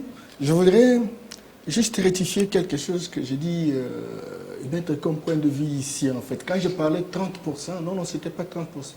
La moyenne d'âge en Europe, c'est 42 ans. En Afrique et au Congo, c'est 19 ans. Et puis au monde, c'est 30 ans. Mais à ce qui concerne le pourcentage, chez nous, au Congo, c'est 65%. Mais l'âge, c'est 19 ans. C'est que nous avons géré le monde en disant 2050, on sera plus de 60%. Ça, c'est la première précision. Deuxième précision, j'ai beaucoup aimé l'intervention du professeur Kalele qui faisait allusion au remous des années 85. Certainement que le Fonds monétaire international a été pour beaucoup. Et n'oubliez pas que les institutions de Bretton Woods ont été mises en place par le vainqueur de la Deuxième Guerre mondiale. Il est tout à fait normal que ces institutions véhiculent une façon de faire au profit de puissances d'argent. Ça va de soi. Mais déjà dans les années, vers la fin des années 90, début 2001, on a essayé d'humaniser un peu ces institutions, mais ils restent dans leur logique. Cependant, dans la prise de décision sur le plan politique, il y a des solutions en court, moyen et long terme. Quand on arrive et qu'on a besoin véritablement d'une bouffée d'oxygène, on peut recourir à soi-disant qui vous crédibilise et compagnie, etc. C'est comme ça que vous avez vu à un moment donné le président de la République aller chercher un peu d'argent pour construire la dynamique autour pas de la gratuité de l'enseignement. Est-ce que ça peut autant dire qu'il faut rester véritablement attaché à ces institutions? Moi, j'ai dit non, il faut chercher des solutions fondamentalement congolaises. Mais n'empêche que dans le court terme, qu'on puisse véritablement s'en référer. Je voudrais également dire que la problématique que nous la posons ici, l'enseignement, les divorces entre l'enseignement et les entreprises, les emplois, etc., cette problématique repose sur le paradigme hérocentrique. Le paradigme hérocentrique est fondé sur des enseignements qui nous permettent d'avoir une formation, mais une formation qui correspondait essentiellement à un besoin qui doit servir l'extérieur de pouvoir s'enrichir. C'est très important.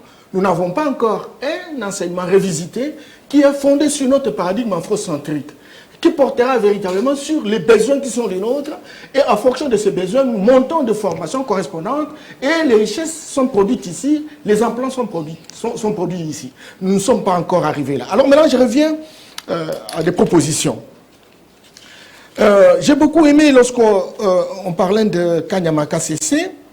Kanyamaka CC, certainement, quand vous regardez ce qui se passe, on produit autant de tonnes de compagnie, et puis on utilise les jeunes gens. Je note que les jeunes gens qui travaillent à Kanyamaka CC, non seulement ils ont été recrutés par la force,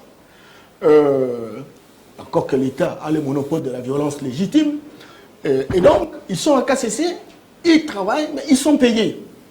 Ils sont payés. C'est que très clairement, au bout d'un certain temps, s'il n'y a plus de paiement, à ce moment-là, le problème risque de se poser.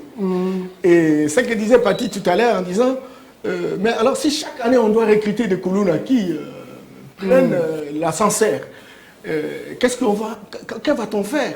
Il y aura plein de gens, à ce moment-là, les terrains seront inondés et on risque de ne pas utiliser tout le monde. Et c'est là que j'ai dit, oui, l'idée Kanyamaka CC est importante. Laurent Kabila, lorsqu'il a pensé à ça, il a vu la nécessité non seulement de faire le mixage, mais de former des jeunes gens. Mais ces jeunes gens qui sont formés viennent de partout. C'est très important. Et donc, il va falloir que, non seulement qu'on revisite l'approche de recrutement, certainement que bon, ceux qui veulent la violence auront la violence, mais aussi il y a la rapproche où on travaille sur une certaine sensibilisation de manière que les gens sachent que dans tel ou tel espace où il y a site d'exploitation, on va nous apprendre, et quand on aura appris, c'est pas des techniques culturelles modernes, à ce moment-là, après une formation qui est déterminée en fonction, je ne sais pas de combien de saisons culturelles, ils vont rentrer dans leurs milieux respectifs. Ces gens-là deviennent des agriculteurs pilotes. Ces gens-là deviennent des modèles, on les appelle des éléments catalyseurs, des éléments dynamisants. Ils deviennent les modèles pour les autres qui ne sont pas allés à Kanyamaka CC ou dans le Congo central, ici, à Bazangou, etc. Et donc, quand ils viennent, ils cultivent, ils ont un champ où ils pratiquent pratiquement toutes les techniques qu'ils ont apprises, n'est-ce pas, dans les sites de formation.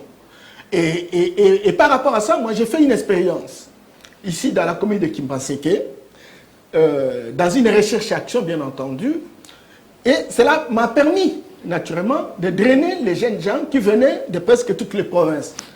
Je recevais même les chercheurs qui venaient de Gand, d'Anvers, en Belgique, compagnie, etc. Alors, qu'est-ce qui s'est passé? Ils viennent, on fait 60% de formation pratique, 40% de formation théorique, où on essaie de ventiler les différentes spéculations, c'est-à-dire les différentes cultures qui sont réalisées dans tel ou tel endroit.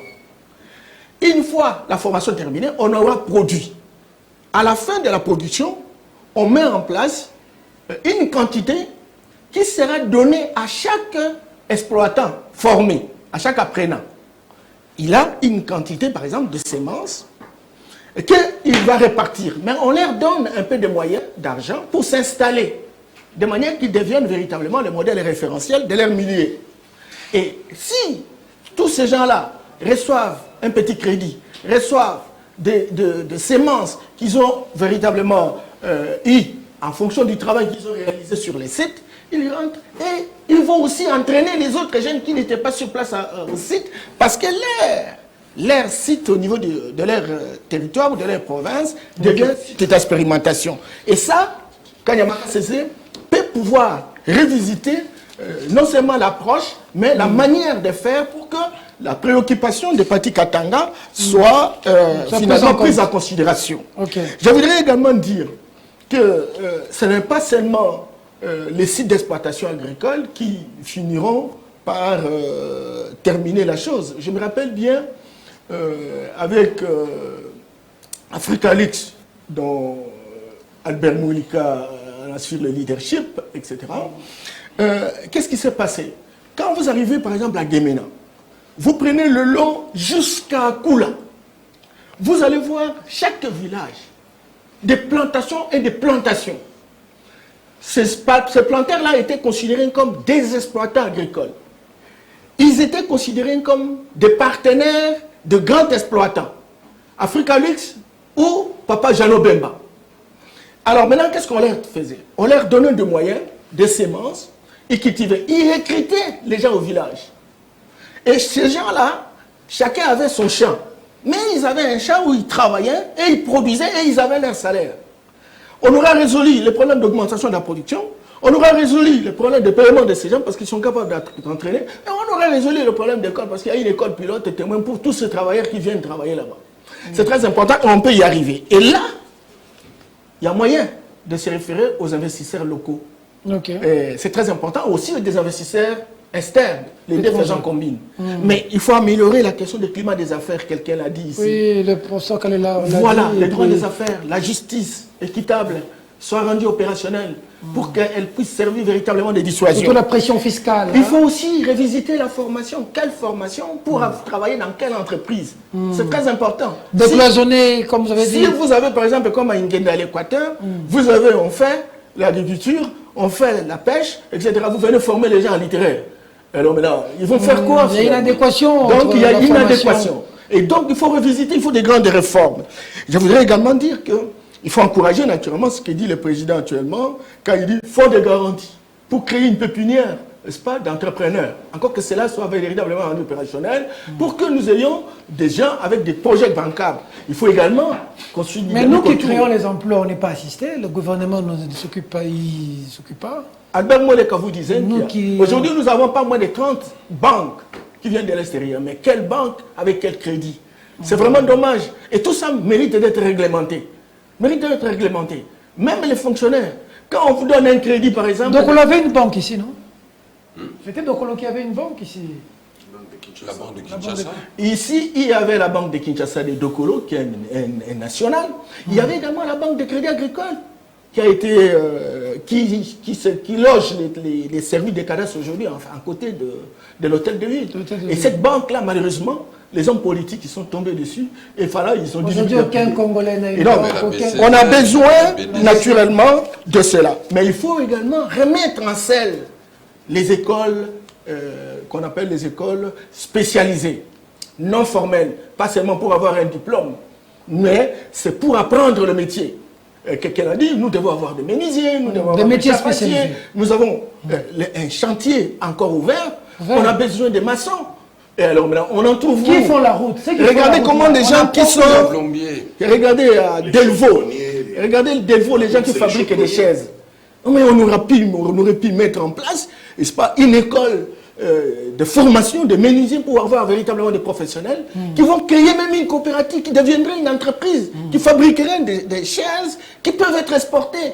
Et on trouverait du travail. On a du bois, on a du bois. C'est les cas. On paierait les impôts, on va renflouer les caisses, on va affecter dans des secteurs qui véritablement ont besoin d'être améliorés. Ceux qui font les routes, chaudronniers, ceux qui font... Est-ce qu'on en a au Congo? Donc, tout ça, faisant comme le professeur Kalele le disait, il y a... C'est aussi un problème de formation. Non, l'approche doit être systémique. Okay. C'est-à-dire, au lieu de brancher pour dire, voilà, nous voyons l'école. Non, il y a d'autres domaines connexes qui sont en interaction. Nous avons tout pris seulement de l'Europe. Voilà, ici. Voilà. Alors, l'Europe nous a tendu un piège. Nous devons revisiter tout ça avec des hommes et des femmes qui réfléchissent comme nous le faisons, mais qui poussent à la décision. Parce qu'il faut qu'il y ait des décisions. Si on ne prend pas de décision, à ce moment-là, Il faut créer des jeunes qui sont employables, qui sont utiles à quelque chose. Que des juristes et des avocats qui se promènent avec des papiers sous les épaules, en train de scier les côtes dans les parquets pour chercher un dossier. Même si cette histoire, par exemple, on veut faire la propriété de la ville. La propriété de la ville. On pouvait identifier combien d'ONG sont opérationnelles, qui font ce travail. Et s'il y a un contrat de partenariat avec le gouverneur de province, il ne peut pas le voir sur le terrain. D'autres acteurs, même des commerçants, des opérateurs économiques, peuvent-ils, pour profiter véritablement de ce marché, encore qu'il y ait une série de passation de marché, des offres, comment on appelle ça, appel d'offres.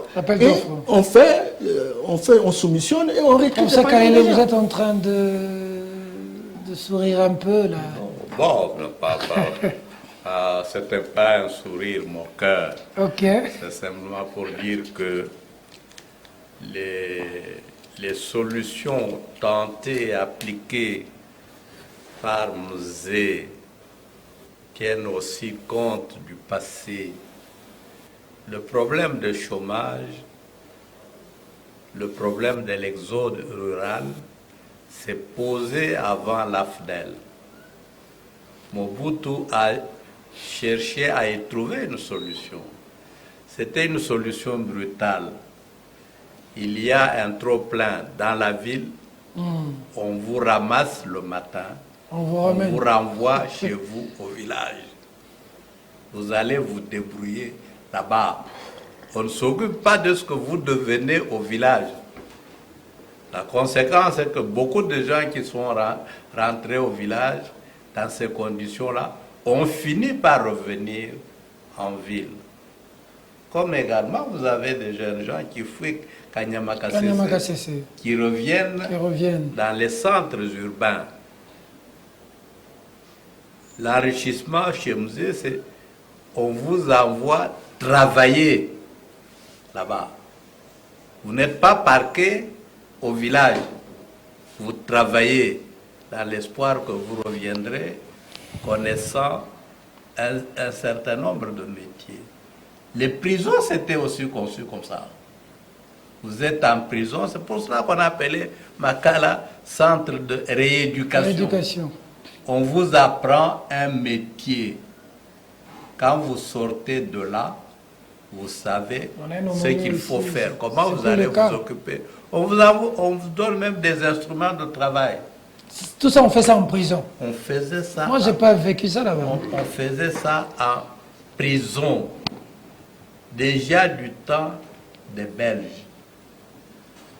Mais un autre élément, vous pouvez dire, on envoie les jeunes gens au village, on les envoie à Kanyama-Kassese, etc. On les envoie dans le Bas-Congo. Mais il faut également changer la mentalité. Chez nous, ici, le travail agricole, d'après l'éducation que nous avons eue, c'est une punition. Envoyer quelqu'un au village, c'est une façon de le punir. Déjà à l'école, si vous commettez une bourde, on vous envoie sarcler l'école. C'est une punition. Aujourd'hui, ça n'a pas beaucoup changé. Et quel est le secteur qui donne plus facilement de l'argent? La politique. La politique. Vous pouvez aller au Parlement, assister ou ne pas assister, mais à la fin du mois, vous avez vos émoluments. Vos 21 000 $. Vous avez une voiture, tout ça. Pourquoi je vais me poumonner, moi, souiller, comme vient de le dire Katanga ici, alors que je peux aller au Parlement, applaudir et avoir plus. Faire autre chose dans la vie, au lieu d'aller cultiver. Et quand je vais cultiver, je vais écouler où? Où sont les voies d'évacuation? Les routes. S'il y a des routes, je vais rencontrer combien de barrières sur la route? tous ces éléments-là doivent être pris en compte pour trouver des solutions globales, tout à fait globales. Ce serait naïf de croire que ceux qui nous ont colonisés hier auraient intérêt à nous voir nous développer aujourd'hui avec leur aide. C'est trop naïf. Ils ont tout intérêt à nous voir nous enfoncer dans le sous-développement. D'abord, l'aide, ça n'existe pas. C'est du commerce. Mobutu vous disait ici, en termes de coopération, quand les Belges nous donnent un franc, il en récolte 3. Et il finissait par poser la question, qui aide qui finalement? Mais nous sommes trop naïfs. Nous continuons à croire qu'on vient nous aider alors que l'on vient nous enfoncer dans le sous-développement. La preuve est là. Ça nous fait... C'est 62 ans d'indépendance. C'est 62 ans. Le jeune roi belge là-bas, il a 62 ans de naissance. Quand il vient ici, il est du même âge que le Congo indépendant et on voit les Congolais lui demander de l'aide. Toutes ces histoires-là doivent être repensées. Là, je vais essayer d'atterrir en disant, relisons méditativement le livre de Mabika Kalanda, La décolonisation mentale. J'ai besoin de ce livre, professeur. J'ai besoin de ce livre. Il faut faire comme Albert Mouleka qui me procure beaucoup de livres, assez souvent. J'espère que vous les lisez. Voilà, c'est autre chose. Il faut Comme les lire. Moïse Monidé, là aussi, que je cite, qui me donne beaucoup de livres. Le dernier livre, TF1, un pouvoir, qu'il m'a offert, en me disant que Perfect Télévision peut devenir aussi un pouvoir, le pouvoir de médias. Je te donne ce livre, TF1, un pouvoir. Moïse Monidé, là, clin d'œil. Comme Albert Mouleka m'a donné plusieurs livres. On fait quoi? Travail des jeunes. Juste pour... du coup, le Congolais retient quoi? Pour résumer, je crois que, bon, d'abord, je regrette qu'on n'ait pas pu avoir le général Kassongo. Oui, le général Kassongo nous a envoyé une vidéo. Il a dit qu'il a vu mon message après, par son texto, qu'il aimerait prochainement, en tout cas s'imprégner, intervenir comme ça directement. Voilà. Mais il nous a envoyé une vidéo. J'ai même envoyé déjà la régie pour nous dire de voir déjà ce qu'il fait en rapport avec le Kuluna. Merci, le général Kassongo. Tu peux illustrer la vidéo. Merci le général Kassongo qui dit que intervenir dans une émission comme la mienne, il doit se préparer pour être précis. Voilà, le général Kassongo nous a envoyé cette vidéo à l'instant pour nous montrer ce qu'il fait au regard du dossier Kuluna. Selon ses informations, il est descendu à la commune de Makala. Voilà, il est là, il nous a envoyé cette vidéo. Nous allons balancer à la fin de l'émission, on revient sur le plateau. Voilà, on va balancer à la fin de l'émission, mon général.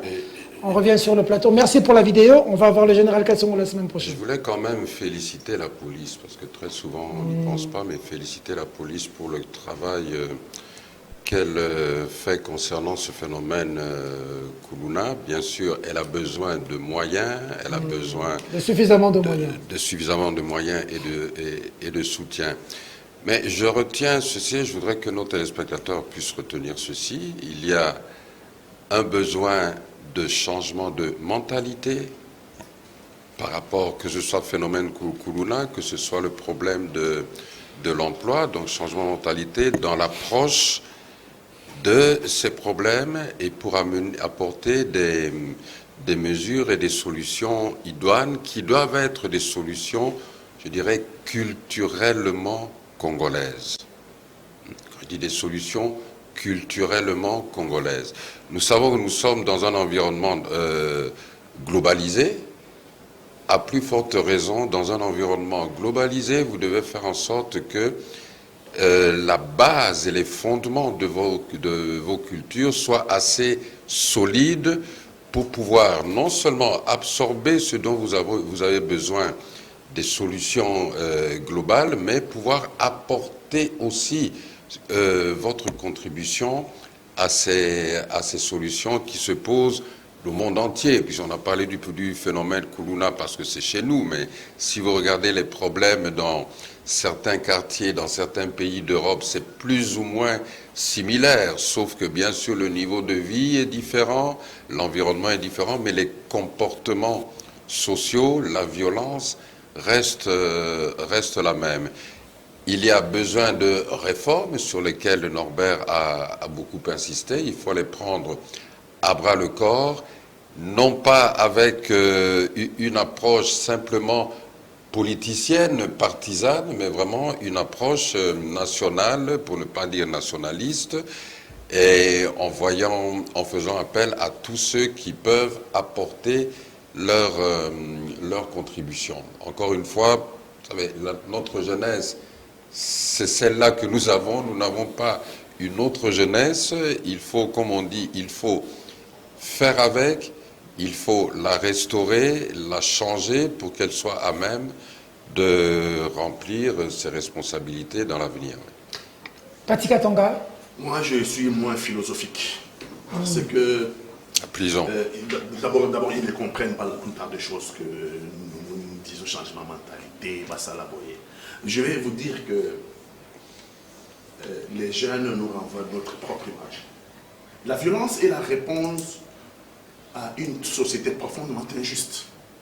Une société profondément injuste récolte la violence. Et maintenant, elle est urbaine aujourd'hui. Enfin, urbaine ici, à Kinshasa. Mais à l'intérieur du pays, vous avez les groupes armés. Vous avez les groupes armés qui contestent le pouvoir central. Ce sont des frustrations, ce sont des réponses à une société profondément injuste. Un jour, nous étions encore dans l'opposition contre Kabila et on avait une réunion à Fadena chez Martin Fayoulou. Je quitte chez moi à Bandal, j'arrive rond-point Mandela pour prendre notre taxi pour rentrer chez Martin Fayoulou à l'intérieur de la bombe. Et il y a un taxibus qui arrive, on est en train de menacer un jeune garçon dedans, il venait de voler un téléphone à une dame dans le taxibus. Le taxibus vient juste accoster là où moi j'attends le taxi pour rentrer dans le bombe et aller chez Martin Fayoulou à Fadena. Et donc le voleur descend. Le voleur descend, les voleurs leur disent, ah, mais si nous avons nos téléphones, vous me avez téléphoné et sonné dans ma boque, on a un téléphone, mais là, ils sont déjà à mon niveau, ça veut dire que c'est pas quitter. Le voleur, je pense qu'il m'a reconnu. Mais vous avez un téléphone. Mais vous avez un caca, vous avez un bombe, vous avez un bombe présente. Vous avez un caca, vous boulevard, vous avez un bombe présente. Ça m'a interpellé. C'est fondamentalement parlant. Le voleur de téléphone dit au public qui veut les lyncher, ah, pourquoi voulez-vous me lyncher? Mais chaque jour, les voleurs passent ici en gros cylindré, en voiture gros cylindré, et nous les appelons présents. Tout le monde veut devenir comme c'est.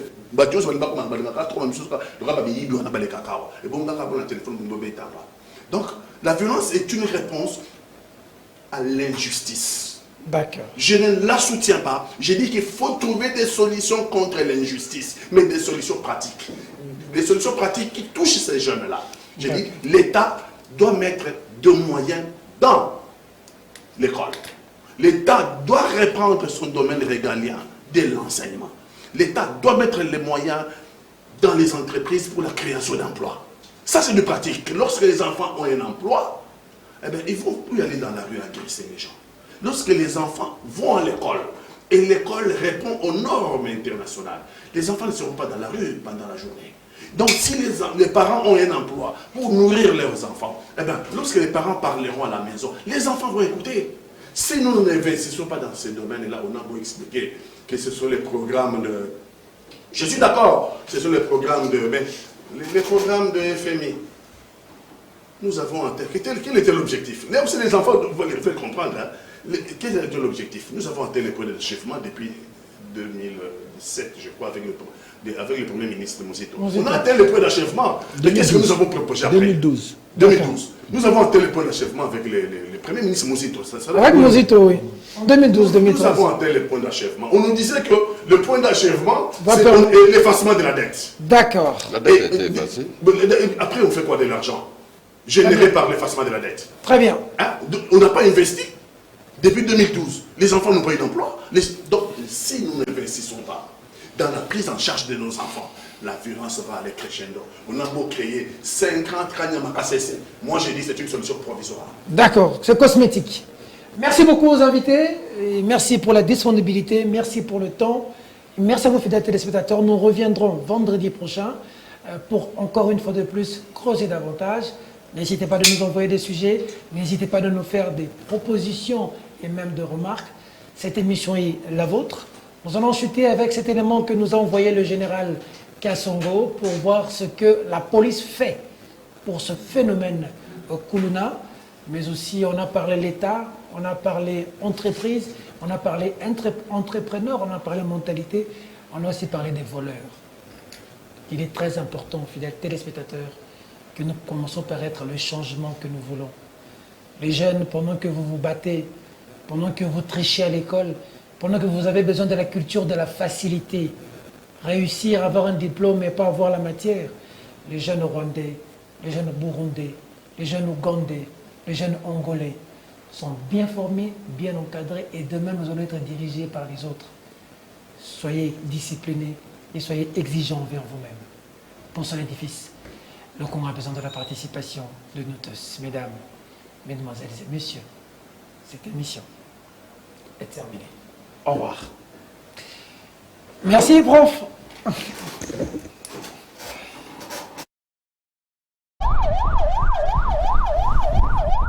La commune de Makala est un des bastions du banditisme urbain dans la ville de Kinshasa.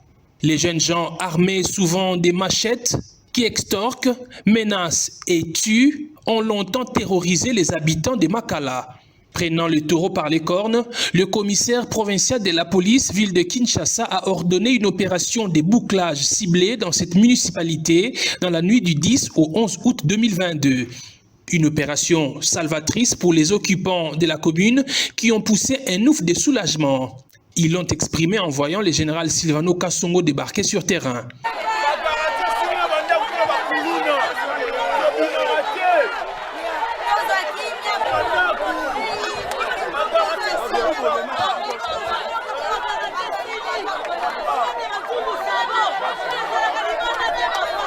Les éléments du commissariat provincial déployés à Makala ont abattu un travail de titan. 173 présumés Kuluna, dont 166 hommes et 7 femmes sont tombés dans les filets de la police. La moisson était abondante. Dans le lot de personnes arrêtées figure, encore la police, les Kuluna qui ont grièvement blessé un policier à la tête et dont les images circulant sur les réseaux sociaux ont ému tout le monde. La collaboration entre la population et la police étant voulue, un triage a été fait sur la place publique pour permettre à la population d'identifier les vrais Kuluna.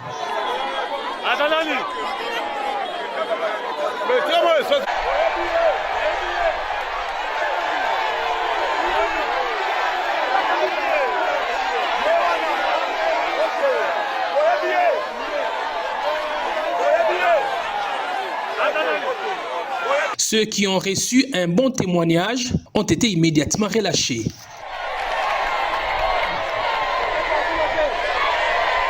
Le bourgmestre de la commune de Makala, qui ne savait plus à quel saint se vouer devant la montée de la criminalité dans sa juridiction, n'a pas tari d'éloges à l'endroit de la police. Esengo ezali makasi koleka mingi pe napesi merci na général Kassongo. Parce que 3 ans oyonga na sali awa ezali ya kolela butu moi ba peti wana comme banzela ezala kite. Je croyais que non ndenge gouverneur a sali facilité ya venir Elenges pouvait déjà diminuer, mais comme ezali zamba na zamba lelo tozali ndenge tozali boye parce que mbula ezali te, parce que bisika nyonso ezali ba mai ba sake bani moyen pour ozwa accès ya kotambola même na moto il faut kaka na makolo na nini, mais comme Nzambe ayokeli biso passe bana wana bakulu na wana respect ezali te et comme il faut déborder jusqu'à ce que ndako ya mutu bazo pasula déjà na machette pour bakota kuna bazwa oyezali kuna.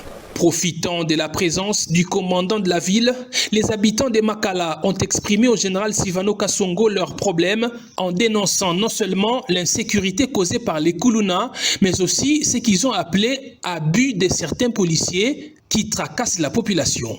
6 heures du matin, nous avons que Moussala te, vous êtes la responsable de Bakangio. Tu commis 18 heures, tout en promettant des sanctions sévères contre les policiers véreux, le commissaire provincial a mis la population devant ses responsabilités.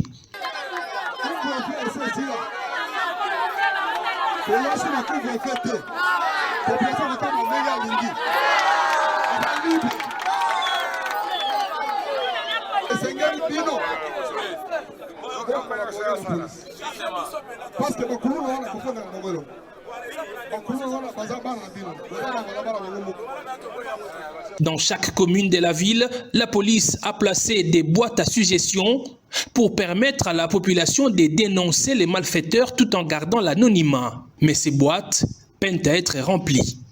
La plupart d'entre eux sont des récidivistes. Bon, ils étaient arrêtés et puis libérés. Là, c'est un problème de la justice. Souvent, les plaignants ne suivent pas les dossiers.